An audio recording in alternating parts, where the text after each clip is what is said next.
just... Okay, so there's Lake Apopka. And we're there somewhere. I see.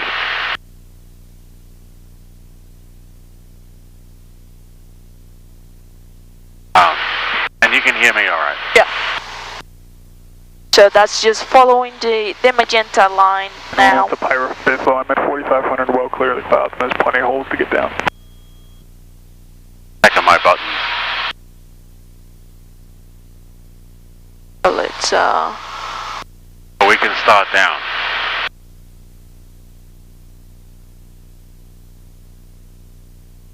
Now, when you press data, that means you want it to execute? exactly, but you want to put something on it. So is it select, and then you're in altitude, so you're changing your altitude here. So you're inputting data. Data, and then you turn it off, and it just moves the VSI because we have it there, and then because I have VSI here, so it's descending almost 300 feet per minute down, up to 3,000. Once you're in 3,000, that should help. Once we're in 3,000, you can hit altitude.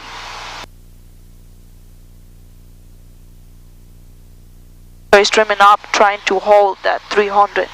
So we're almost in 3,000 there. So now you can hit out, and it will hold the altitude.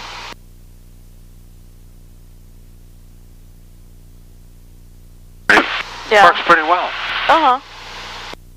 Pretty self-explanatory. Just like click this, change your altitude, click it back, change your VS, put it here, VS, and then you can hear, depends if you want to climb more faster or descend, whatever. And then once you're on the altitude, out, and then don't forget to cruise it back once you're in the altitude you want. We have a message, let's see, set course. Yeah, the heading bug, of course. Yeah, if you don't want to use the GPS and you want to use your heading, so here, and just then press heading. Yep. I need to follow now the heading. Now to cancel the GPS, so you have this right button right there. Yes, that will disconnect the autopilot. Disconnect the autopilot. Want to do that? Go ahead. So that's one way. Other way is just removing the circuit breaker here. I don't see this one, autopilot right here. Like, if you ever use that one and it doesn't want to cancel, take out the circuit breaker, that will disconnect the autopilot as well. And it's disconnected and it's ready to use whenever you want to. Yep. Awesome, let's go back Apopka, do some landings.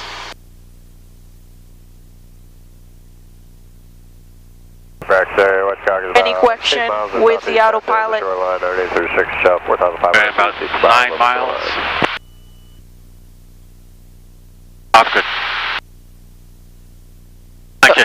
So we still, let me change it for you. Yeah. There. Thank you. You're welcome. Apopka traffic, Cherokee 979 Charlie, 9 miles to the west, inbound for touch and go, or landing. Runway 15. Runway 15 Apopka. Yeah, so for the 45 on the right downwind, we use a water pump.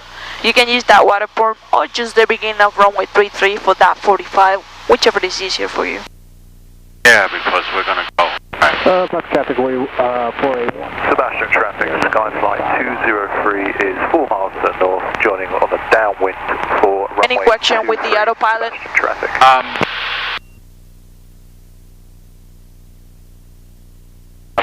No, this is the controller. And you sure this one click doesn't equal the 20 feet per minute? No, you can see it here. Okay. In the video that I was watching, it said something about that, but you never know what your model they're talking about. This is the STEC 55. 100 feet, yep. So it's 100 feet per minute. Manual on the website that has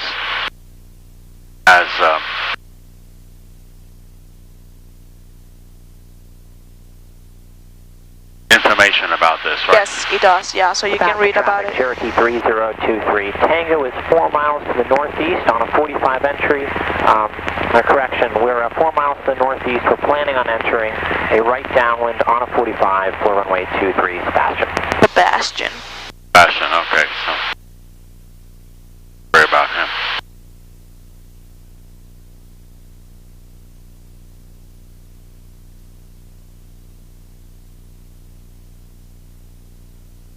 Sebastian traffic, Skyflight 203 is entering a 45 for the downwind for 23, Sebastian traffic. Oh, he's from England.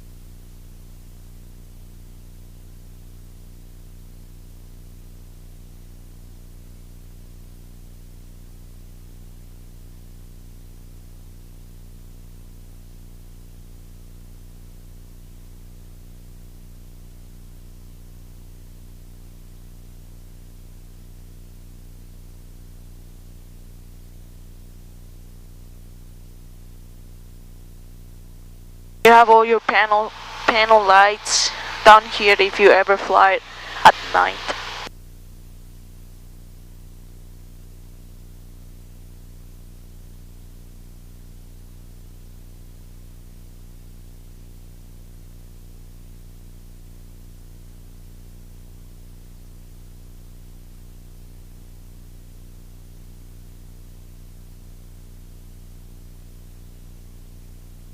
Oh, I think the pattern altitude is 1,100 feet, right? Yeah, I use 12. My chief pilot does it as well. Oh, okay, use 12, okay. Very good. But fuel elevation is 150. That's why we use 12, because we just rounded, we just add 50 more fits. Turning base for runway 23, Sebastian traffic. And then you have your checklist here. I just tricked you to give you the engine failure.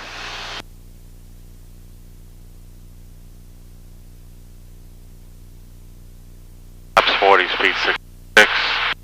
Okay, autopilot is off. Seat belts, mixture, best power. RP, full pump on. 203, turning 5. Use the left tank.